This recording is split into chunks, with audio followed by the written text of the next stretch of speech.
तो ये एक तरीके से इसका दूसरा पोर्शन कह सकते हैं। मेन इसमें सिस्टीन और मिथ्योनिन के बारे में बातचीत हो रही है, और ये खाली दूसरा पोर्शन नहीं है, एक तरीके से सबसे इम्पोर्टेंट पोर्शन है।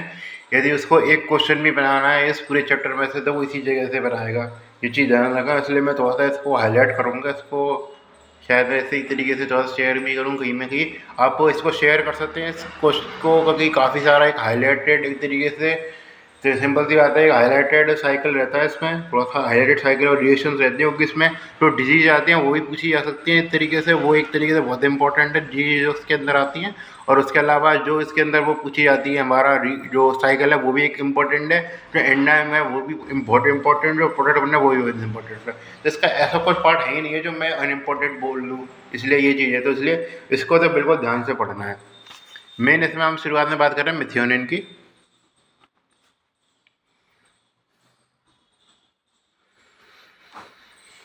मिथ्योनिन के बारे में बातचीत करें चलें, तो मिथ्योनिन की रिएक्शंस क्या चलती हैं। तो मेन साइकिल है हमारा मिथ्योनिन वाला, ये ध्यान रखना है। मिथ्योनिन मैं इसका नीचे वाला कार्बन वाला स्ट्रक्चर में डाउट कर नहीं रहा, क्योंकि वो इतना ज़्यादा बच्चे भी नहीं है, आप समझाने की जरूरत है। तो उसमें ध्यान रखना है, सबसे पहले क्या होता है, किस तरीके से एटीपी से क्या बन जाता है, एडीपी नहीं बनेगा। ये सही सबसे बड़ी, इसकी सबसे बड़ी बात है। प्रत्येक रिएक्शन एक खेल है। हाँ, प्रत्येक रिएक्शन खेल है इसका। तो इसलिए ये ध्यान रखा, एटीपी से निकल के एटीपी के बाद एडीपी नहीं बनेगा, खाली फास्फेट बचेगा। हाँ, ये चीज़ है। एटीपी से फास्फेट बचेगा, यानी कि जैसे एडिनोसिल ग्रुप इसके संग जुड़ गया। तो हमने जो शुरुआत में चर्चा करी थी किसमें, एक तरीके से क्रिएटिन सिंथेसिस में, उसका नाम था एस एडिनोसाइल मिथ्योनिन।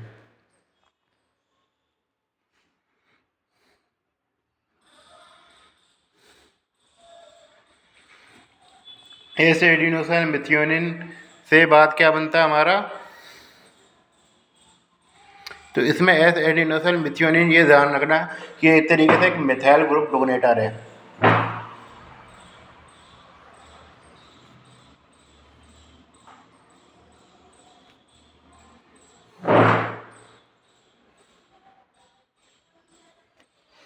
इसका डोनेटर का क्या मतलब है, किससे कोई भी प्रोडक्ट जुड़ेगा तो इस तरीके से वो फटाफट मिथाइल ग्रुप डोनेट करके इसमें चेंज हो जाएगा। तो उसकी हम बात कर रहे हैं एस एडिनोसाइल होमोसिस्टीन की।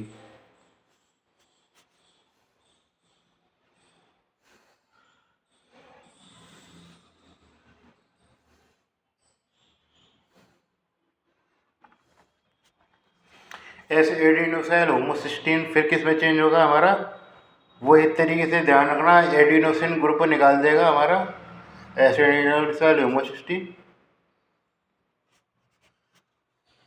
और किस में चेंज हो जाएगा, होमोसिस्टीन में। ये चीज़ ध्यान रखना, ये रिएक्शन याद रहनी चाहिए। और होमोसिस्टीन सिंपल सी बात है, फिर रिएक्शन करके मिथ्योनिन बनाता है। ये सब एक इम्पोर्टेंट रिएक्शन है, इसको नोट करके रख लेना। ये रिएक्शन आप कहीं भी नहीं पूछ सकते। इस रिएक्शन में जो मेन एंजाइम हमारा भाग लेता है वो मिथ्योनिन सिंथेस है, इसमें कुछ खास बात नहीं है हमारी, लिख के नहीं आया भी है तब भी कुछ काम नहीं चलेगा। मेन इसमें चीज़ होती है वो हमारा क्या है कि मिथाइल टाफरा से टाफरा बनता है।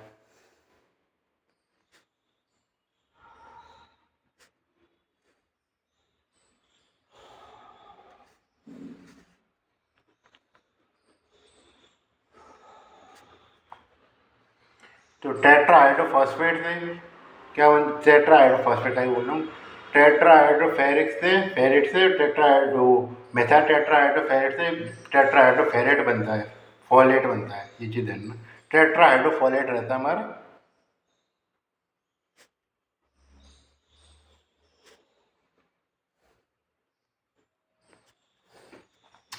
ये आप सेपरेट में चाहे तो एक शॉर्ट वीडियो भी बनाऊंगा इस पर, कि जो इस तरीके से इसमें क्या होता है हमारा B12 काम करता है हमारे इस तरीके से एक इंड्यूसर के रूप में, इसके एंजाइम इंड्यूसर के रूप में। तो इसमें क्या होता है, एक तरीके से जो रिएक्शन जो होती है हमारी होमोसिस्टीन मिथ्योनिक कंजर्म में, जो हमारा फॉलेट होता है वो फॉलेट फ्री होता है। इस तरह से मिथाइल, एक तरीके से मिथाइल फॉलेट होता है वो फॉलेट में फ्री होता है। इस तरीके से जो फॉलेट इस तरीके से प्रोडक्शन होता है फॉलेट का, सिंपल सी बात है कि इसमें शरीर के अंदर मान के चले B12 नहीं होगा तो सिंपल सी बात मिथ्योनिन सिंथेसिस काम नहीं करेगा हमारा।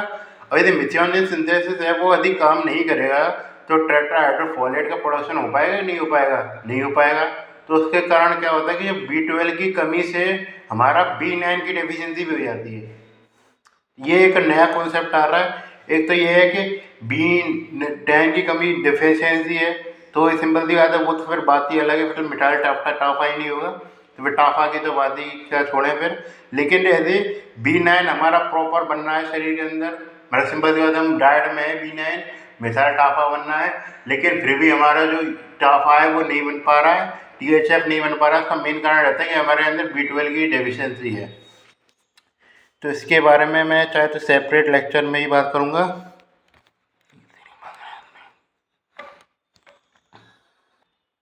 फॉलेट ट्रैप के बारे में। तो फॉलेट ट्रैप में क्या होता है कि ये जो रिएक्शन होती है हमारी सिंथेसिस की, इसमें क्या होता है कि B12 की डेफिशिएंसी होती है। उससे क्या होता है हमारा नो कन्वर्जन मिथाइल टेट्राहाइड्रोफोलेट से जो सिंपल है टेट्राहाइड्रोफोलेट का कन्वर्जन होता है वो रुक जाता है। हालांकि मेथिओनिन में सिंथेसिस नहीं हुआ इस तरीके से, ये बात है, तो होमोसिस्टीन यूरिया भी हो सकता है इस तरीके से, वो एक हम अलग कॉन्सेप्ट है। तो सिंपल सी बात है, मिथाइल ये चीज़ नहीं हो रही, टाफा नहीं बनना, तो यानी एक तरीके से B9 तो है ही है ये। तो इससे क्या होगा इस तरीके से, जिसके कारण क्या होगा इस तरीके से B12 डिपेंडेंट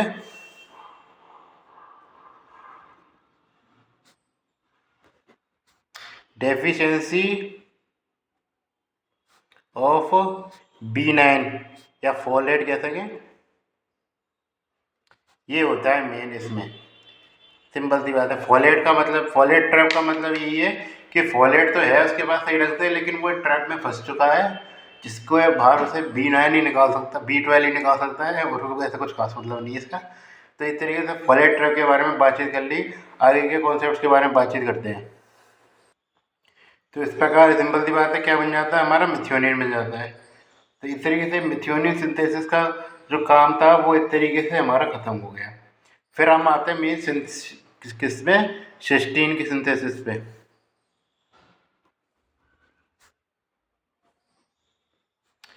सिस्टीन सिंथेसिस में क्या होता है, होमोसिस्टीन होता है, ये रिएक्शन वाला काम करेगा नहीं। होमोसिस्टीन का कन्वर्जन होता है किसमें, सिंपल सी बात है, यहाँ पे जो मेन कोफैक्टर है मैं बता दूं बार बार, वो होता है हमारा B6 वाला कोफैक्टर।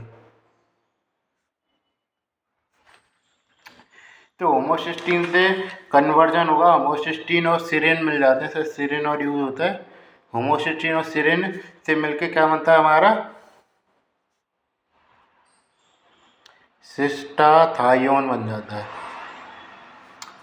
सिस्टाथायोन से फिर B6 से बाहर रहता है कोफैक्टर के रूप में मेन, इसमें क्या बनता है हमारा होमोसिरिन बन जाता है, और क्या बनता है हमारा सिस्टीन बन जाता है। तो इसलिए मेन जो मेरा उद्देश्य था कि सभी फैक्टर जो है B6 हुआ, B9 हुआ, B12 हुआ, इनकी जो सारी डेफिशिएंसी होती है वो काफ़ी हद तक चीज़ों से जुड़ी रहती है। और जो क्वेश्चन वो पूछता है एग्जामिनर, वो इसी चीज़ से पूछता है, क्योंकि बात है वो सिंपल सी बात है, होमोसिस्टीन लेकर नाम से पूछेगा इंजीनियर से कि मिथाइल सिंथेसिस की डेफिशिएंसी तो फोलेट्रेक का, तो सिंपल सी बात है रिएक्शन समझ जाएंगे, कौन सी मिथ्योनिन वगैरह आती है, सीधे सिंपल सी बात है आप समझ जाएंगे। तो ऐसे वो क्वेश्चन ऐसे नहीं पूछा, वो B12 से B9 करके ऐसे पूछता है, क्योंकि फिर आपका क्या है दिमाग विटामिन में आता है, भी तो ऐसे मैंने विटामिन पढ़ाया नहीं है, लेकिन जब मैं पढ़ाऊंगा तो आपको काफ़ी बार जो दिमाग को डाइवर्ट होगा कि ये क्वेश्चन विटामिन से तो नहीं है। सिंपल सी बात है, तो ये क्वेश्चन विटामिन से नहीं, विटामिन में भी डिस्कशन होता है इसके बारे में, लेकिन मेन जो चीज़ होती है वो उसकी आती है कि इसमें जो प्रोडक्ट है वो आपको रिलेशन है, आप यहीं पे पढ़ेंगे वन कार वगैरह, तो ये इस चैप्टर में आपको याद रखना है ये चीज़। तो ये चीज़ तरीके से मेन है। सिस्टीन सिंपल सी बात है बन गया। फिर ऐसी बात है होमोसेरिन आगे चल के सिंपल सी बात है प्रोपियोनाइल कोएंजाइम बना देता है, वही कहने वाले प्रोपियोनाइल कोएंजाइम, ये चीज़। तो ये इसमें ये जो एंजाइम है ये पहला वाला मैं बताया था चाहे तो सिस्टाथायोन बीटा सिंथेसिस,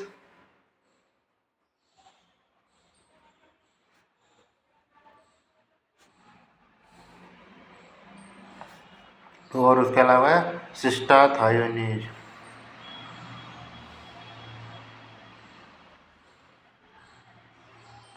ये एंजाइम रहते हैं, ऐसे कुछ खास इनकी इंपॉर्टेंस नहीं है। फिर आते हैं मेन, सिंपल सी बात है। इससे मैंने फिर सिस्टीन में मैंने बताया था सिस्टीन और ग्लूटामेट से मिलकर क्या होता है, गामा ग्लूटामेट से फिर ग्लाइसिन ग्लूटाथाइन बन जाता है। इसलिए इसका सिस्टीन से क्या बन जाता है, तो ग्लूटाथाइन बन सकते हैं हम।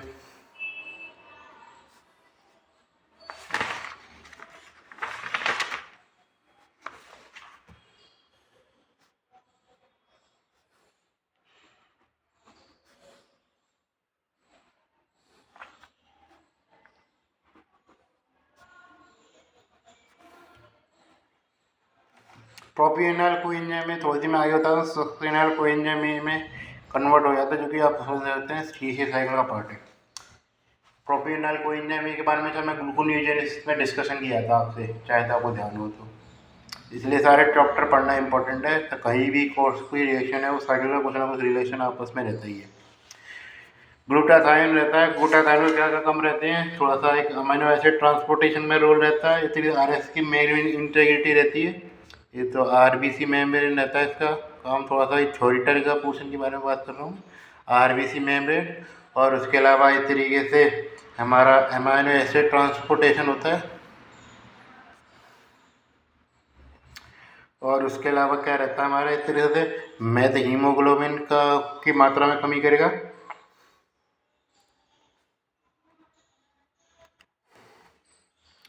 उसके अलावा डिटॉक्सिफिकेशन में रोल रहता है,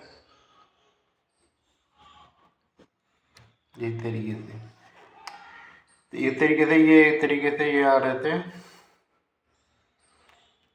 तो इस तरीके से ये सारे काम है, इस तरीके से वो हमारे हो चुके हैं इससे लेकर।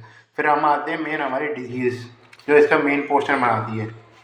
डिजीज हर चैप्टर में मेन पोर्शन रहेंगी हमारे, ये चीज़ ध्यान रखना। अब sulphur related amino acid metabolism बात करते हैं इस चैप्टर का नाम, क्योंकि सल्फर वाले अमाइनो एसिड ये जब मैं तो पार्ट 2 1 वगैरह करके हूँ, ज़्यादा मैं दिमाग आएगा। फिर इसके बाद में डीएच के बारे में बात करें तो हमारा आता है पहला part cysteine urea.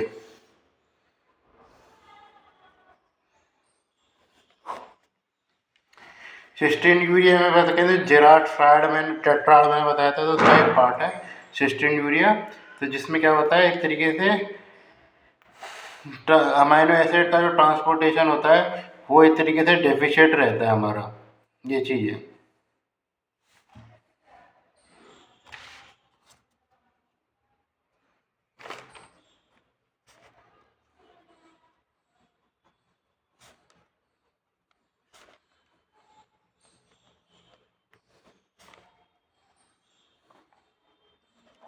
Main question वैसे होमोसिस्टीन यूरिया पे बनते हैं, क्योंकि वो इस तरीके से उसमें एंजाइम्स के रोल आते हैं, उसके कोफैक्टर रोल आते हैं। बाकी की आपको क्वेश्चन पूछ ले तो वो आपको पता होना चाहिए। होमोसिस्टीन यूरिया में मेन ट्रांसपोर्टेशन का डिफेक्ट आता है। तीन और चीज़ आपको पता होना चाहिए, सिस्टीन यूरिया, होमोसिस्टीन यूरिया और सिस्टीन थायोन यूरिया भी आता है इस तरीके से बीच के प्रोडक्ट में। उसके बारे में क्या क्या सिम्टम आपको देखने को मिलेंगे, ये चीज़ है। तो सिस्टीन यूरिया में क्या होता है, हमें सिस्टीन के क्रिस्टल मिलते हैं हमें यूरिन के अंदर।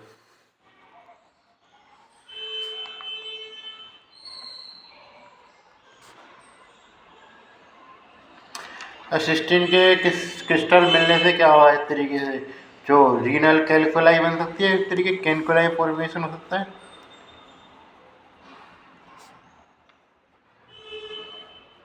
सिंपल सिंपल स्टोन बन जाएंगे सिस्टीन के।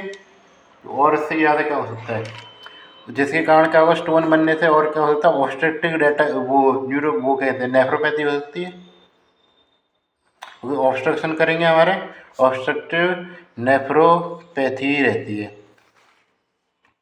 ये इसीलिए। अब इसको सिंपल सी बात है, इसको ट्रीटमेंट कैसे करेंगे, तो उसका कुछ खास ट्रीटमेंट नहीं है, बस खाली बस उसको फ्लूइड वगैरह ज़्यादा देना ताकि वो उससे क्रिस्टल है वो निकल जाए। और ऐसा कुछ खास ट्रीटमेंट है नहीं, क्योंकि सिंपल सी बात है ट्रांसपोर्टेशन डिफेक्ट है उसका, उसमें कोई ऐसा एंजाइम फेंजाइम की डेफिशिएंसी तो है नहीं उसमें। सिम्टम वगैरह भी देखें तो खाली रीनल के आप छोड़ दीजिए तो इसलिए और कोई सिम्टम आ नहीं रहा है उसका। एक जो मेन इसमें जो मिलता है वो होता है हमको नाइट्रोपुसाइड टेस्ट होता है, डिटेक्शन करने के लिए नाइट्रोपुसाइड टेस्ट यूज करते हैं हम, साइनाइड नाइट्रोपुसाइड टेस्ट होता है वो।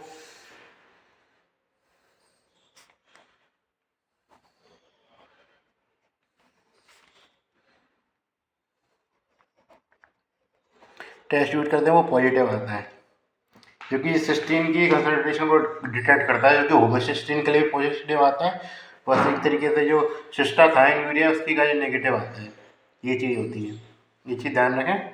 तो ये हमारा इस तरीके से हो गया इसका दी हुई, हमारी मेन हमारी आती है अगली चीज वो आती है हमारी होमोसिस्टीन यूरिया।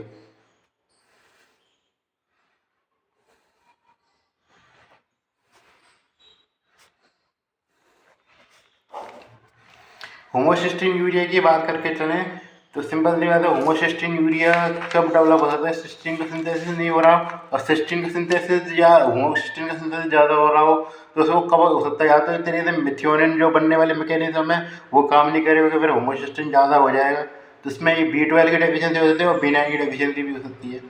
दोनों की डेफिशिएंसी से हो सकता है, या मिथ्योनिन सिंथेसिस सीधा मान के चला एंजाइम डेफिशिएंट है तो फिर तो कहीं होगा, को फैक्टर का दवाई करेंगे, लेकिन वो पूछेगा नहीं, वो मीन B12 और B9 बोलेगा। मिथ्योनिन सिंथेसिस से बहुत ज़्यादा आसान होता है, को फैक्टर के ज़्यादा रिएक्शन में याद करते नहीं है बच्चे जब फर्स्ट ईयर में आते हैं, जैसे मैं भी अभी याद कर रहा हूँ। बाकी वैसे फॉलेट्रेप के नाम पे जैसे मैंने याद कर लिया, इसके रिएक्शन को फैक्टर फॉलेट्रेप वाली रिएक्शन मेन है, उसका क्वेश्चन आता ही आता है, या तो आपसे क्वेश्चन के रूप में पूछेगा, 2 नंबर का क्वेश्चन पूछेगा, नहीं तो वाइवा में तो पूछेगा ही पूछेगा। तो ये चीज़ ध्यान रखें, फॉलेट्रेप का क्वेश्चन आता ही आता है, वो चीज़ आपको याद रखनी है। तो इसमें बात करें सिस्टीन यूरिया की, तो सिस्टीन यूरिया में क्या होगा इस तरीके से, तो हमारा सिस्टीन यूरिया में क्या था, होमोसिस्टीन का एक्यूमुलेशन हो रहा है बहुत ज़्यादा। होमोसिस्टीन का एक्यूमुलेशन किसके कारण हो सकता है, ये चीज़ ध्यान रखें, होमोसिस्टीन का एक्यूमुलेशन हो सकता है तो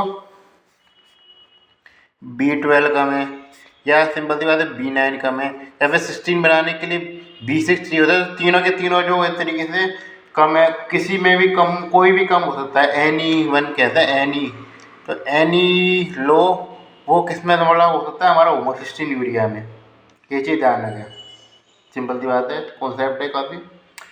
और उसके अलावा ये सिंपल सी बात है, और उसके अलावा ये जो मेन चीज़ है तो मिलेगी हमारे किस में, एंजाइम डेफिशिएंसी में। एंजाइम डेफिशिएंसी कौन सा रहता है हमारा, सिस्टाथायोन बीटा सिंथेसिस।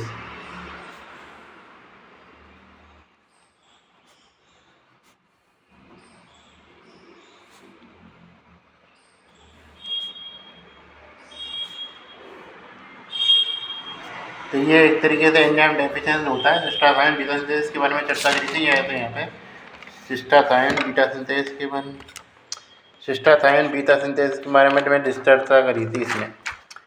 तो सिंपल सी बात है, इसके बारे में बात करें, सिस्टाथायोन बीटा सिंथेसिस की डेफिशिएंसी रहती है। इसके बाद क्या होता है, सिस्टाथायोन बीटा सिंथेसिस की डेफिशिएंसी, तो इसमें मेन सिम्टम क्या मिलेंगे, सिम्टम ध्यान रखना, इसमें मिलता है हमको मेंटल रिटार्डेशन, उसमें हमको नहीं मिल रहा था, इसमें हमको मिलेगा मेंटल रिटार्डेशन इसमें। और इसके जो अगली वाली डी है सिस्टाथायोनेज वाले में, उसमें मेंटल रिटार्डेशन मिलता है, यानी कि डीज को ट्रीट करना बहुत ज़्यादा जरूरी है। और क्या मिलेगा हमारा,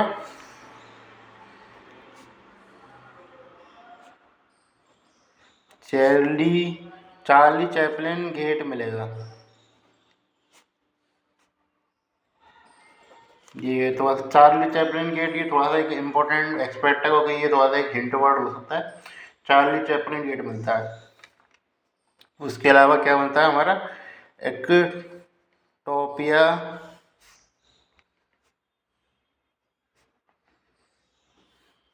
लेंटिस मिलता है।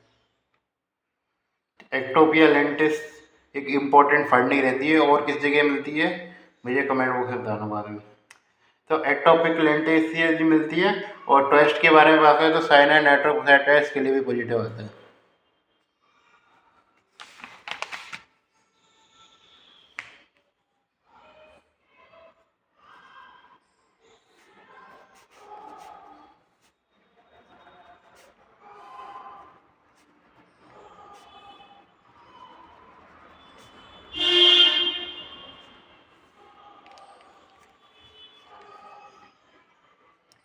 ये चीज़ मिलती है। तो इस तरीके से ये हमारा काम हो गया इसका। फिर दूसरा हम लास्ट डिजीज के बारे में बात कर रहे हैं, वो मर रहे हैं हमारे सिस्टाथायोन यूरिया के बारे में।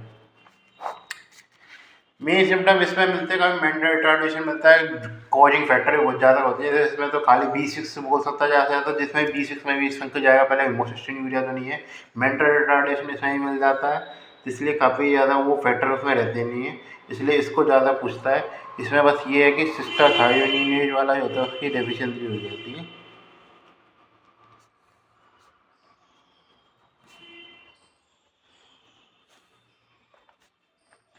सिस्टाथायोनिनेज की डेफिशिएंसी होती है, मेंटल रिटार्डेशन मिलता है इसमें।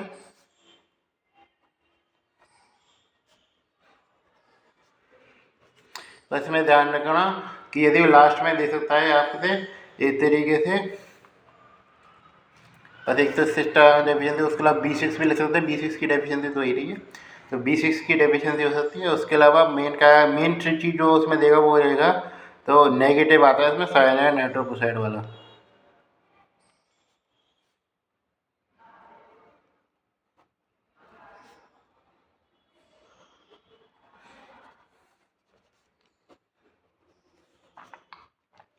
ये नेगेटिव आता है। तो बाकी की सिंपल सी बात है, आप चीज़ें समझ गए होंगे, ये सबसे इम्पोर्टेंट पोर्शन है। बाकी के आप पोर्शन करें नहीं करें चैप्टर का, वो सब कर डिपेंड नहीं करता, ये पोर्शन आपको करना ही पड़ेगा।